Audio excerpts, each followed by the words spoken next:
ಅಣ್ಣ ಇನ್ನ ಎಲ್ಲೇ ಇದೆಯಣ್ಣ ನೀನು? ನಾ 1 ಕಿಲೋಮೀಟರ್ ನಡ್ಕೊಂಡ್ ಬಂದೆ ಮನೆಯಿಂದ. ಏ ಅಣ್ಣ ಬರಬ್ಬರ್ ಲೊಕೇಶನ್ ಹತ್ರ ಇದೀನಿ ಅಣ್ಣ, ಸ್ವಲ್ಪ ಬಾಣ ನಿನ್ ಮುಂದೆ. ಏ ಯಾರು ಅಣ್ಣ? ಬಾ ಬಾ ಬಾ ಬಾ. ತಡಿ. ಇದಣ್ಣ ಎಷ್ಟಣ್ಣ?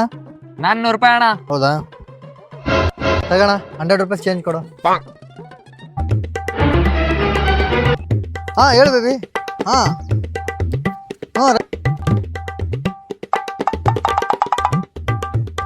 ಚೇಂಜ್ ಇಲ್ಲ ಅಂತ ಚೇಂಜ್ ಕೊಡ ಅಂತ ಈತ ನೋಡ್ರಿ ಲವರ್ ಕಡೆ ಮಾತಾಡ್ಕಂತ ಇರೋಣ.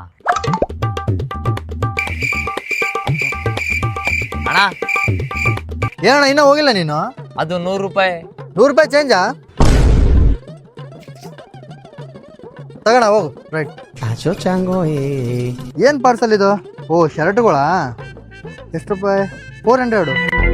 ಆ ಅವನ ಹತ್ರ 100 ರೂಪಾಯಿ ಚೇಂಜ್ ಇಸ್ಕೊಳ್ಳೋದು ಬಿಟ್ಟು ನಾನೇ 100 ರೂಪಾಯಿ ಕೊಟ್ಟು ಬಂದೀನಿ. ಅಂದ್ರೆ ಟೋಟಲ್ 600 ರೂಪಾಯಿ ಕೊಟ್ಟಿನಿ 400 ರೂಪಾಯಿ ಐಟಮ್ಗೆ.